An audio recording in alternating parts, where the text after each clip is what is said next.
하나님의 말씀은 요한일서 2장 7절에서 11절 말씀입니다. 요한일서 2장 7절에서 11절 말씀입니다. 교독을 하겠습니다. 사랑하는 자들아, 내가 새 계명을 너희에게 쓰는 것이 아니라 너희가 처음부터 가진 옛 계명이니 이 옛 계명은 너희가 들은 바 말씀이거니와.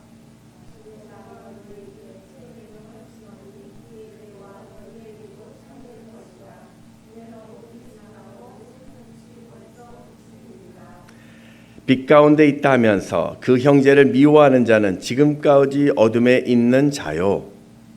그의 형제를 사랑하라. 우리 함께 읽겠습니다. 그의 형제를 미워하는 자는 어둠에 있고 또 어둠에 행하며 갈 곳을 알지 못하나니 이는 그 어둠이 그의 눈을 멀게 하였음이라. 아멘. 네, 오신 여러분 환영하고 또 영상으로 예배하는 모든 분들을 축복합니다. 세상에서 이 가장 위대한 것 중에 하나를 꼽는다면 그건 아마 이 사랑일 것입니다. 1952년 1월에 미국 위스콘신주 밀워키라는 도시에서 한 아이가 태어납니다. 근데 안타깝게도 이 아이는 태어날 때부터 소아마비로 몸을 자유롭게 움직일 수 없었습니다. 더군다나 태어날 때 이 망막에 문제가 생겨서 결국 두 눈을 잃게 되었습니다. 산모는, 엄마는 그 아이를, 자신의 아이를 병원에 버려두고 도망쳤습니다. 병원은 이제 이 아이를 어떻게 할까 고민하다가 당시 그 믿음이 깊었던 그 메이 램키라는 간호사가 이 아이를 입양합니다. 아이를 키우는 것이 얼마나 어려웠는지 모르겠습니다. 이 메이 부부는 우유를 줘도 빨 힘이 없는 그 아이를 볼 때마다 그 무기력감에, 그 고통 가운데 매일매일 울었다고 합니다. 그럼에도 이 메이 부부는 아이의 그 뺨을 비벼주고 팔, 다리를 주물러주면서 끝까지 사랑으로 키우게 됩니다. 7살이 될 때까지는 이 아이는 웃거나 우는 그런 감정 표현을 하지 못했습니다. 그리고 식물인간처럼 누워서 지냅니다. 그래도 이 메이는요, 하나님의 기적을 알고 있기에 성경에 나와 있는 그 말씀을 붙들면서 하나님 앞에 구하였습니다. 이 아이의 정신적인 감옥을 깨트려 달라고 또 포기하지 않고 끊임없이 구했습니다. 아이는 12살이 되어서야 두 발로 일어서게 되었고 15살이 되었을 때 걷게 됩니다. 그리고 18살 때 아이가 노래를 좋아한다라는 것을 알고 부모가 그에게 피아노를 사줬습니다. 그리고 아이가 20살이 되던 1971년 겨울 그 새벽에 기적이 일어났습니다. 그 새벽에 가족은 차이코프스키의 피아노 협주곡 1번의 연주를 듣게 된 것이죠. 부모들이 깜짝 놀라 그 아이의 방에 갔더니 그 아이가 얼굴에 미소를 머금은 채 그 피아노를 연주곡을 완벽하게 연주하고 있었습니다. 이 놀라운 음악적 재능을 보인 이 아이는 이후에 방송에 출연하게 되었고 아이의 그 이야기가 드라마로 또 만들어지게 됩니다. 바로 이 아이가 레슬리 램키라는 분이십니다. 레슬리 램키는 지금 학습 능력이 7살밖에 되지 않아요. 그런데도 10가지 악기를 자유롭게 다루고요. 악보도 한 번 보면 그 머릿속에 다 외우는, 또 들은 음악은 바로 피아노 연주가 가능한 이 서번트 증후군의 대표적인 사례로 보여지고 있습니다. 여러분, 세상에 버려졌던 그가 사랑과 기도 속에서 지금도 하나님의 살아계심을 전 세계에 다니며 증언하고 계십니다. 여러분, 그렇게 본다면 그 인생이라는 것은 이 사랑으로 정의할 수 있는 것 같습니다. 사랑을 많이 한 사람은 인생을 잘 산 것이고, 또 사랑 없이 자신만을 위해 산 사람은 그 인생은 낭비된 인생이라고 할 수 있습니다. 이렇게 사랑이라는 것이 정말 인생의 소중한 가치인데 문제는 이렇게 사랑한다라는 것이 우리에게 쉽게 다가오지 않습니다. 왜냐하면 우리는 세상의 이 사랑의 가치를 가볍게 여기는 이 문화 속에서 살아가고 있기 때문입니다. 현대사회는 사랑보다는 성공을 더 중요하게 여깁니다. 사랑보다는 내 이익이 더 소중하고 사랑 주는 것보다는 사랑받는 것에 더 익숙해져 있습니다. 그래서 오늘 우리는요, 이 사랑하는 방법을 배워야 합니다. 오늘 저는 사랑의 사도라고 불리는 이 요한을 통해서 성경이 말하는 그 사랑이 무엇인지를 배워보려고 합니다. 먼저 이 요한은 어떤 사람이었을까요? 마가복음 1장에 보면 예수님이 그 요한을 부르셨을 때 요한은 품꾼들을 배에 두고 따랐다라고 이야기합니다. 그것을 보면 이 요한의 가정은 갈릴리 그 어촌의 부유한 가정이라는 것을 짐작할 수 있습니다. 또 마태복음 20장에 보면 이 요한의 어머니가 예수님께 자신의 두 아들 바로 야고보와 요한을 하나님 나라의 좌우편에 있게 해달라고 당당하게 청탁하는 것을 보면 아마 그는 남다른 야망을 가진 이 가정에서 자랐습니다. 마가복음 10장에서도 보면 이 사마리아 사람들이 복음을 거절했더니 이 저들에게 불이 내려서 다 태우라고 그렇게 말하는 거칠고 투박한 사람이었습니다.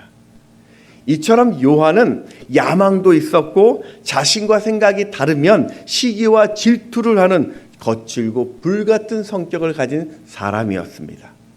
그런데 그런 그가 예수님 곁에 바짝 붙어 다니더니 변화가 된 것입니다. 요한은 모든 제자들이 예수님을 버리고 다 도망갈 때 그 십자가 아래서 끝까지 남아 있었던 제자입니다. 예수님의 제자 중에서 사랑에 대해서 가장 많은 기록을 남긴 그 제자가 바로 이 요한입니다. 우리가 알고 있는 복음서 마태, 마가, 누가복음을 다 합쳐서 사랑이라는 단어가 대략 한 39번밖에 나오지 않는데요. 요한이 썼던 요한복음에서만 무려 58번, 58번이나 사랑이라는 단어가 기록되어 있습니다. 또 요한 1서, 2서, 3장 이 작은 서신서에 보면 사랑이라는 단어가 214번이나 쓰고 있습니다. 초대교회 교부였었던 이 이레니우스의 증언에 의하면 요한은 병약해진 그 말년에 제자들의 부축을 받으면서 강단에 섰을 때도 매번 그의 설교는 서로 사랑하라 였다고 전해집니다. 오늘 본문의 시작이 사랑하는 자들아 라고 시작하죠. 오늘 요한일서 2장 7절 말씀을 같이 한번 읽습니다. 시작. 사랑하는 자들아 내가 새 계명을 너희에게 쓰는 것이 아니라 너희가 처음부터 가진 옛 계명이니 이 옛 계명은 너희가 들은 바 말씀이거니와. 이게 무슨 말이냐면 서로 사랑하라라는 이 계명은 구약 성경에도 나온다는 말입니다. 레위기 19장 18절에 보면 원수를 갚지 말며 동포를 원망하지 말며 내 이웃 사랑하기를 내 자신과 같이 사랑하라. 나는 여호와니니라. 그런데 오늘 우리가 읽겠지만 또 그 8절에 보면 새 계명이라고 또 말해요. 아니 성경에 있는 이미 있는 구약 성경에 있는 이 하나님의 말씀 서로 사랑하라는 말씀을 왜 요한은 새 계명이라고 말할까요? 그것은요 예수님이 새 계명이라고 말씀하셨기 때문입니다. 요한복음 13장 34절 말씀을 또 읽습니다. 시작. 새 계명을 너희에게 주노니 내가 너희를 사랑한 것 같이 너희도 서로 사랑하라. 분명히 똑같은 성경의 말씀인데 왜 새 계명이라고 주님이 말씀하셨을까요? 이 예수님 당시 사람들은요 서로 사랑하라는 이 계명을요 내가 마음이 가는 사람, 그러니까 내게 호의를 베푸는 사람, 나와 이익이 관련된 사람에게만 이 서로 사랑하라라는 이 말씀을 적용한 것입니다. 그래서 이 요한은요 예수님이 이 땅에서 직접 보여주신 그 사랑을 전합니다. 어떤 사랑일까요? 우리가 아무것도 할 수 없는 그 무능력한 상태일 때 하나님께서 일방적으로 우리를 사랑하셔서 이 땅에 독생자 예수님을 보내주셨고 그분이 우리를 위해 죽으심으로 하나님과 화목하게 된 이 사랑을 전한 것이었습니다. 로마서 5장 10절 상반절에 보면 곧 우리가 원수 되었을 때 그의 아들의 죽으심으로 말미암아 하나님과 화목하게 되었은즉 그런 사랑을 받았기 때문에 우리도 하나님이 원하시는 그 사랑을 해야 된다라는 겁니다. 바로 이게 새 계명입니다. 흔히 우리는 사람은 변하지 않아 라는 말을 종종 합니다. 아무리 교육을 받아도 또 아무리 훈련을 받아도 시간이 그렇게 흘려도 이 성품이 바뀐다라는 것은 쉽지 않습니다.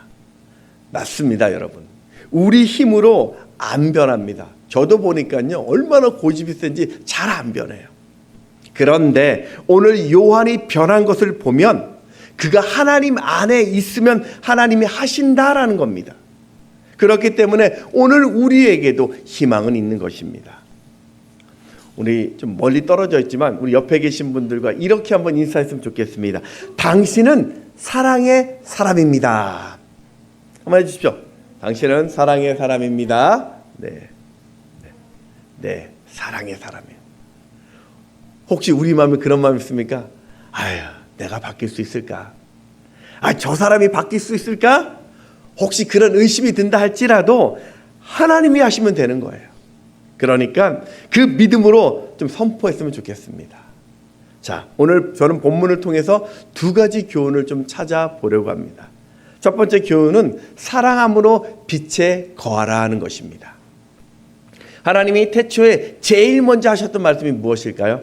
바로 빛입니다. 창세기 1장 3절 4절 말씀을 같이 읽습니다. 시작. 하나님이 이르시되 빛이 있으라 하시니 빛이 있었고 빛이 하나님 보시기에 좋았더라. 빛은요, 우리에게 생명을 줍니다. 빛은요, 우리 우울과 슬픔과 아픔과 고통과 어두움을 떠나게 합니다. 이 빛은요, 우리의 모든 아름다움을 드러나게 합니다. 때문에 이런 빛이 우리에게 있다는 것은 참 커다란 축복일 것입니다. 그리고 예수님은요, 스스로 자신도 빛이라고 얘기해요. 또 한 가지, 그 빛을 따르는 우리도 생명의 빛을 얻었다라고 말씀해 주십니다. 요한복음 8장 12절에 보면 예수께서 또 말씀하여 이르시되 나는 세상의 빛이니 나를 따르는 자는 어둠에 다니지 아니하고 생명의 빛을 얻으리라. 여러분, 오늘 내가 예수를 믿는다, 예수를 영접했다라는 그 말은요, 빛의 근원 되신 하나님을 내 마음에 모셨다라는 뜻입니다. 그런데 여러분, 그게 끝이 아닙니다. 예수님이 내게 오셨다, 빛된 예수님이 내 안에 온다, 이게 끝이 아니라는 겁니다. 오늘 요한일서 2장 10절에 보면 그의 형제를 사랑하는 자는 빛 가운데 거하여 자기 속에 거리낌이 없으나, 빛 가운데 거한다라는 이게 원어의 뜻에 보면 하나님 안에 있다. 또 한 가지 뜻은 하나님과 서로 교제한다라는 뜻입니다. 지금 하나님은요, 형제 사랑과 빛 가운데 거한다라는 것을 동일시하고 있습니다. 내가 형제를 사랑하는 것이 하나님 사랑 안에 거한다라는 증거라고 말하고 있는 거예요. 여러분, 어두움 그 방에요, 빛이 탁 들어가면요, 환해집니다. 마찬가지로 내가 사랑하면 내 삶에 하나님의 사랑이 증거가 되기 때문에 노래가 나옵니다. 내가 사랑하면요, 힘이 생깁니다. 내가 사랑하면요, 열정이 생깁니다. 내가 사랑하면요, 희망이 생기는 것입니다. 왜냐하면 바로 사랑하신 그 빛 대신 하나님과 지금 내가 교제하고 있기 때문입니다. 아브라함은요, 자신의 조카 롯과 이 롯을 자신의 진짜 아들처럼 키웠습니다. 사실은 아들이 아니죠. 조카입니다. 그죠? 어느 날 롯의 종들과 아브라함의 종들 사이에 목초지 때문에 갈등이 일어났습니다. 아브라함은 이 다툼을 멈추기 위해서는 눈물을 머금고 서로 헤어져야 된다는 것을 알게 되었습니다. 그래서 롯을 불러요. 그리고 야, 네가 좌하면 내가 우할 것이고 또 네가 우하면 내가 좌하겠다라면서 선택권을, 그 우선권을 그 롯에게 줍니다. 창세기 13장 8절에 보면 아브라함이 롯에게 이르되 우리는 한 친족이라 너나 나나 내 목자나 네 목자나 서로 다투게 하지 말자. 그러자 롯은요 뒤돌아보지 않고요 가장 좋은 땅을 선택해 버립니다. 여러분 이게 얼마나 좀 괘씸합니까? 고아나 다름없던 아이를요 아들처럼 사랑해서 애지중지 키워서요 부자로 만들어 주었는데 아니 빈말이라도 삼촌 저를 키워주시던 애 너무 고맙습니다. 이 선택과는 삼촌이 먼저 하셔야죠. 이렇게 하는 것이 예의 아닐까요? 그런데도요 자식처럼 사랑했던 아브라함이요 오히려 그 롯에게 좋은 땅을 양보하고 자신이 떠납니다. 여러분 하나님은요 바로 이 아브라함의 사랑의 행동을요 보셨어요. 이후 아브라함에게요 눈에 보이는 그 모든 땅을 주신다라고 축복하셨고 실제 그 땅들은 아브라함의 후손들이 차지하게 됩니다. 우리 창세기 13장 우리 14절 15절을 살펴보겠습니다. 같이 읽습니다. 시작. 롯이 아브라함을 떠난 후에 여호와께서 아브라함에게 이르시되 너는 눈을 들어 너 있는 곳에서 북쪽과 남쪽 그리고 동쪽과 서쪽을 바라보라. 보이는 땅을 내가 너와 네 자손에게 주리니 영원히 이르리라. 다윗을 한번 볼까요? 억울하게 도망만 다녔던 이 다윗에게 하루는 원수 같던 그 사울을 죽일 절호의 기회가 왔습니다. 그런데도 다윗은 자신의 장인이라고 하나님의 기름 부음 받은 자라고 죽일 수 없다라면서 거절하죠. 사무엘상 24장 6절에 보면 자기 사람들에게 이르되 내가 손을 들어 여호와의 기름 부음을 받은 내 주를 치는 것은 여호와께서 금하시는 것이니 그는 여호와의 기름 부음을 받은 자가 됨이니라 하고 그러자 하나님은요 하나님이 사울 왕을 죽게 하셨고요 다윗을 왕으로 세워주십니다. 여러분 만약에 그때 다윗이 사울을 죽였다면 어떤 일이 벌어졌을까요? 바로 그것은 반역이죠. 백성이 왕을 죽인 것입니다. 그랬다라면 후에 다윗이 왕이 되었어도 늘 이것이 그의 약점이 되었을 것입니다. 최소한 사울의 지파였던 베냐민 지파는 다윗을 인정하지 않았을 것입니다. 오늘 10절을 다시 보면요. 형제를 사랑하는 자는 자기 속에 거리낌이 없다라고 말합니다. 10절을 같이 한번 다시 읽습니다. 시작. 그의 형제를 사랑하는 자는 빛 가운데 거하여 자기 속에 거리낌이 없으나 여기 거리낌이 원어로 보면요. 걸림돌 또 장애물이라는 뜻입니다. 이 장애물이 많으면요. 우리가 무슨 일을 해도 사사건건 걸려서 앞으로 가지 못하죠. 그런데 여러분이 사랑을 선택하면 그 장애물이 없어진다는 거예요. 내가 이 사랑을 한다면 빛이 어둠을 물리치듯이 모든 문제와 어둠이 물러간다는 의미입니다.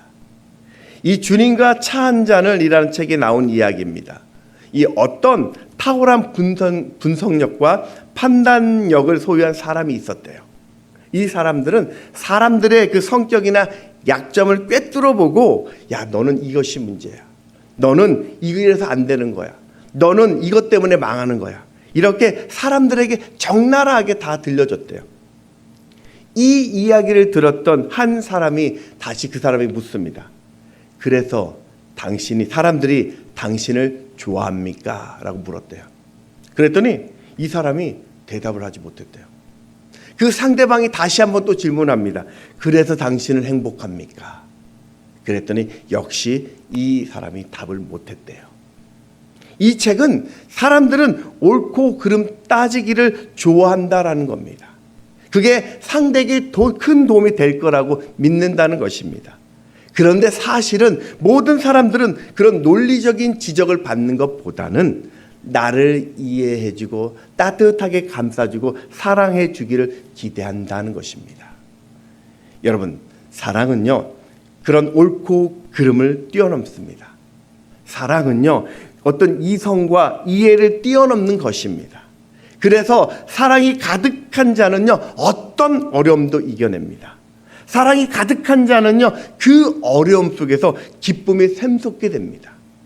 사랑하며 사는 자는요, 내 안에 생명이 살아남을 보게 될 것입니다. 내가 사랑하며 사랑을 베푸는 자는요, 그 삶 가운데 치유가 일어납니다. 그러니 여러분, 무엇보다 오늘 여러분의 마음에 사랑을 채우시기 바랍니다. 그리고 여러분이 무엇을 하든 그것이 사랑이라면 그 사랑을 선택하십시오.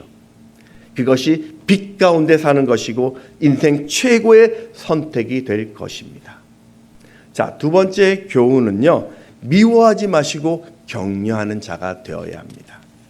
우리 요한일서 2장 11절 말씀을 같이 한번 읽습니다. 시작.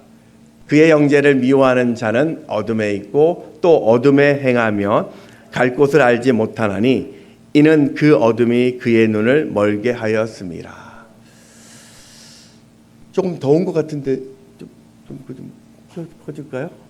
네, 여러분, 이 빛과 지금 요한은 사랑의 단어를 같은 단어로 보았어요. 그런데 요한은요, 이제 어둠과 미움을요 같은 단어로 보고 있습니다. 여러분, 사랑의 반대말이 뭘까요?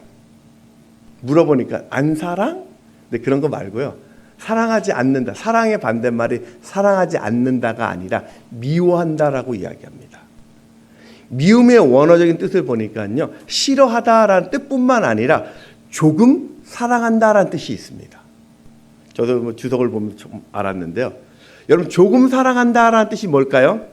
바로 내 이익이나 자신의 상황에 따라서 그 사랑을 선택하겠다라는 말입니다. 요한은 형제를 미워하는 순간 내 눈이 가려워져 그 사람의 장점과 아름다움을 보지 못한다고 말합니다. 내 감정에 따라서 형제를 사랑하기 시작하면 어둠 속에 사로잡혀서 제대로 판단할 그 능력을 잃게 되는 것입니다. 이처럼 미움은요, 제일 먼저 나를 어둡게 만듭니다. 내 안에 빛을 차단해서 나를 부정적으로 만들게 되고 나를 우울하게 만들어 결국은 나를 망치게 합니다. 그래서 성경은요, 이 미움을요, 분노를 넘어서 살인이라고 단정합니다. 우리 요한일서 3장 14절 또 5절이죠. 같이 한번 읽습니다. 시작. 사랑하지 아니하는 자는 사망에 머물러 있느니라. 그 형제를 미워하는 자마다 살인하는 자니. 여러분, 인류 최초의 그 죄가 뭘까요? 하나님 앞에 불순종이죠. 그러면 인류 두 번째 죄가 뭔지 아십니까? 바로 가인의 그 시기와 미움의 그 마음이었습니다. 가인은 어느 날 그 동생 아벨과 함께 하나님께 제사했습니다. 그런데 하나님은요, 동생 아벨의 제물을 받았는데요, 그 형 가인의 제물을 받지 않았습니다. 그러자 그 가인의 마음에 시기와 미움이 생겼고 결국 동생을 죽이는 인류 최초의 살인자가 되었습니다. 창세기 4장 8절 말씀 보면 가인이 그의 아우 아벨에게 말하고 그들이 들에 있을 때 가인이 그의 아우 아벨을 쳐 죽이니라. 그 후에 가인은 어떻게 됐습니까? 두려움에 갇혀 살다가 아담과 하와 엄마 아빠를 떠나서 노시라고 불리는, 이 노시 허무의 땅입니다. 허무의 땅에 들어가서 성을 쌓고 고립된 인생을 살게 됩니다. 근데요, 그게 끝이 아니었습니다. 가인의 자신만 숨어 사는 것이 아니라 그 삶이 후손들에게도 이어져서 결국 노아 그 홍수 심판 때 그들 자손 모두가 죽음을 당하게 됩니다. 이 살리엘이 증후군이란 말이 있습니다. 이게 뭐냐면 1인자를 질투하는 2인자의 극단적인 불안 심리를 말합니다. 안토니오 살리에르라는 이 사람은 1750년 이탈리아에서 태어납니다. 그는 이 음악과 교육에 탁월한 인물이었습니다. 그런데 그 시대에 누가 있었냐면 바로 그 거장 모차르트가 있었습니다. 세간에는 이 사람이 그런 어떤 공로보다는 천재 음악가의 모차르트와의 그 불화에 겪은 2인자로 알려져 있죠. 이 살리에리라는 사람이요. 근데 사실은요, 대부분 사실 무근이라고 이야기합니다. 근데 그냥 이런 어떤 불화, 2인자라는 소문으로 만들어진 영어나 그 글 때문에 그의 이미지는 이 모차르트를 망쳐버린 질투의 화신으로 고착되어 버렸습니다. 이 아마데우스라는 영화를 보셨습니까? 그 영화에 보면 이 오스트리아 궁정 악장이 된 살리에리는 그 어린 모차르트의 천재성을 보게 되죠. 자신은 밤새 고민하면서 연구하고 노력해도 좋은 악보 한 장 쓰는 것도 어려운데 이 모차르트는 순식간에 뛰어난 작곡을 하는 걸 보고 시기와 질투에 이 모차르트를 저주합니다. 그런 살리에리의 이 결말은 자신의 음악은 다 사라져 버리고 결국 자신도 정신병원에 입원해서 서서히 죽어갑니다. 오늘 이 영화는 시기와 질투로 미움에 갇히면 결국 자신도 또 자신의 인생의 그 미래도 죽게 된다라는 것을 시사하고 있습니다. 사탄은 오늘날에도 끊임없이 우리 마음에 시기와 미움을 심습니다. 그래서 내가 도저히 용서할 수 없는 사람, 도저히 미움을 거둘 수 없는 사람으로 자꾸 만들어가는 거예요. 그 사람이 나한테 어떻게 했는데, 내가 괜히 미워하는 것 아니야. 내가 얼마나 상처를 받고 억울했는데 나는 도저히 용서가 될 수 없어. 여러분, 물론 그렇습니다. 그건 그 사람의 문제입니다. 그런데 더 중요한 것이 하나 있습니다. 그것이 무엇이냐면, 내가 지금 누군가를 미워한다라면 그건 그 상대와 별개로, 환경과 별개로 지금 내게 심각한 문제가 생겼다라는 겁니다.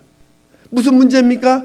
바로 나를 사로잡으려는 이 미움의 영이, 악한 사탄의 영이 지금 나에게 접근했다라는 것을 우리는 기억해야 할 것입니다. 사탄은 특히 내가 가장 사랑하는 사람을 공격하게 만듭니다. 오늘 9절에 보면요, 미워하는 형제가 나오는데 이 형제가 누구냐면요, 1차적으로는 나와 함께하는 가족, 친지를 이야기합니다. 또 교회에서 함께 신앙생활하는 교우들을 말합니다. 여러분, 이 눈의 가시라는 말이 있죠. 이 눈의 가시라는 말은 내 눈앞에 있는 가시를 이야기합니다. 몹시 미워하고 싫어하는 사람을 빗대는 말이죠. 그런데 이 눈의 가시라는 그 말은요, 그 사람이 날마다 내 눈에 들어오는 각가한 사람을 지칭하는 말이라는 겁니다.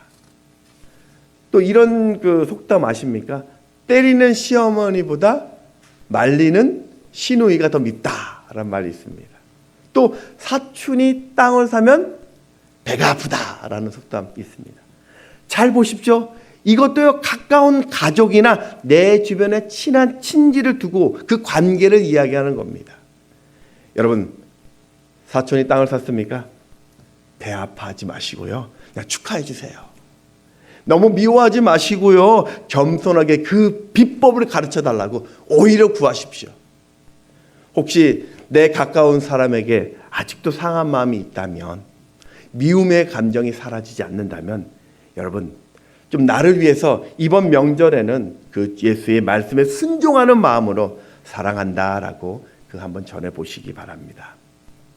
요셉이 하나님이 주신 그 꿈을 형제들한테 말했을 때요, 형제들의 반응이요, 그 요셉의 형들이 시기했다라고 이야기합니다. 결국 미워해서 노예로 그 요셉 동생을 팔아버립니다. 만약에 여러분, 그 형들이 요셉을 노예로 팔지 않았다면 어떻게 되었을까요? 그냥 상상입니다. 이건 성경에 보면 요셉을 뭐라고 이야기하죠? 형통한 사람이라고 이야기합니다. 창세기 39장 2절에 보면 여호와께서 요셉과 함께 하심으로 그가 형통한 자가 되어 그의 주인 애굽 사람과의 집에 있으니, 창세기 39장 23절에도 간수장은 그의 손에 맡긴 것을 무엇이든지 살펴보지 아니하였으니 이는 여호와께서 요셉과 함께 하심이라. 여호와께서 그를 범사에 형통하게 하셨더라. 창세기 41장 39절에도 요셉에게 이르되 하나님이 이 모든 것을 내게 보이셨으니 너와 같이 명철하고 지혜 있는 자가 없도다. 이렇게 요셉은 가는 곳곳마다 복덩어리였어요. 보디발의 집에 갔더니요, 요셉 때문에 그 보디발 집에 농작물이 풍성해졌습니다. 감옥에 있었을 때는 요셉 때문에 감옥에 웃음꽃이 피었습니다. 애굽의 총리가 되었을 때는요, 형통한 그 요셉 때문에 애굽이 축복을 받았습니다. 그렇게 같이 있었더라면 아마도 요셉의 형들도 형통한 그 요셉 때문에 더 큰 복을 받지 않았을까요? 성경은 선으로 그래서 악을 이기라고 명령을 하고 있습니다. 로마서 12장 21절 말씀을 같이 한번 읽습니다. 시작. 악에게 지지 말고 선으로 악을 이기라. 여러분, 사탄이 주는 그 마음에 속지 마십시오.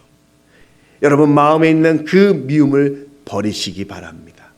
내 안에 미움이 생길 때마다 그 미움을 예수의 이름으로 차단하시고 사랑을 선택하십시오. 하나님이 나를 사랑하듯이 그 마음으로 형제에게 다가가십시오. 그게 죄가 아니라면 하나님이 나를 사랑하듯이 그 미움을 그치고 그 주변 사람을 격려하고 이해하는 자가 되십시오. 그게 하나님이 오늘 여러분에게 원하시는 하나님의 뜻입니다. 말씀을 정리하겠습니다. 이 프랑스 유명한 미술가인 이 조르지 루오 작품 중에는 주여 불쌍히 여기소서라는 그 작품이 있습니다. 이 판화가 유명한 것은요, 잘 보이는가요? 저 밑에 써 있는, 저 판화 아래 써 있는 글 때문이라고 합니다. 그 글을 저는 잘 못 읽겠는데 그 글은 이런 글입니다. 의인은 향나무처럼 치는 도끼에 향을 묻힌다. 들어보셨습니까? 향나무는 자신을 찍는 그 도끼날에 향을 묻힌다는 거예요. 자신을 괴롭히고 자신에게 아픔을 주는 그 도끼날에 독을 주는 것이 아니라 향을 묻혀준다라는 거죠. 그러면 그 도끼는요, 다른 나무를 팰 때 자신이 묻혔던 그 좋은 향을 주변에게 나누어주게 되는 것입니다. 여러분, 이것이 하나님의 사랑이에요. 분명히 우리는 완벽한 사랑을 할 능력이 없습니다.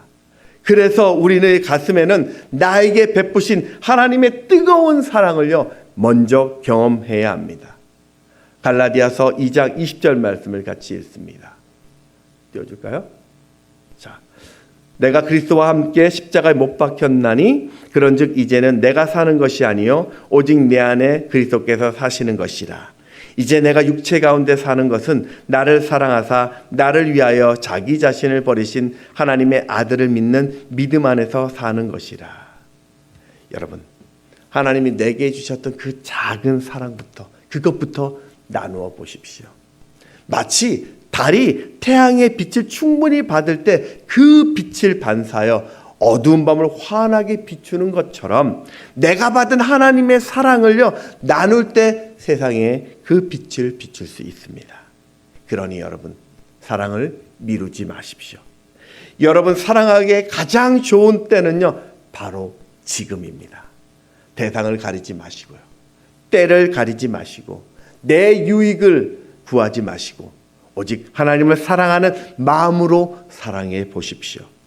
여러분, 이 세상에서 가장 위대한 일은 오늘 여러분이 하나님의 사랑의 통로가 되는 것입니다. 근데요, 이렇게 우리가 다 알고 있습니다. 중요한 게 하나 더 있습니다. 우리가요, 이 말씀 한번 들었다고 우리 안에 생긴 이 미움이 다 사라질까요? 그런 분 계십니까? 저도 잘 안 돼요. 잘 안 됩니다. 시기와 질투와 미움은 연약한 우리의 약점이 됩니다. 사탄의 집요한 공격 루트가 바로 이 미움입니다.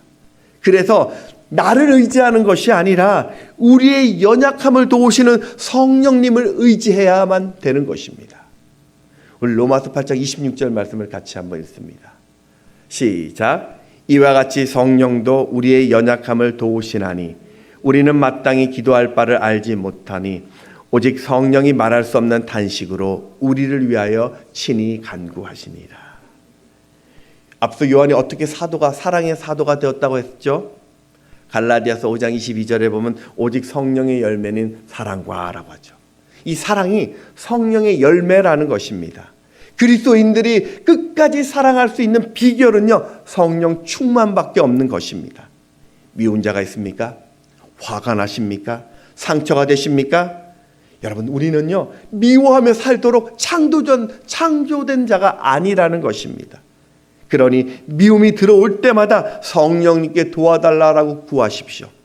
내가 도끼날에 찍혔을지라도 그 날에 사랑의 향이 묻혀질 수 있도록 성령의 은혜를 구하십시오. 하나님의 사랑으로요, 우리 모든 시기와 질투와 다툼과 그 미움이 사라지고 언제나 빛 가운데 생명 넘치는 인생 사시기를 주의 이름으로 축원합니다. 아멘. 우리 함께 찬양합니다.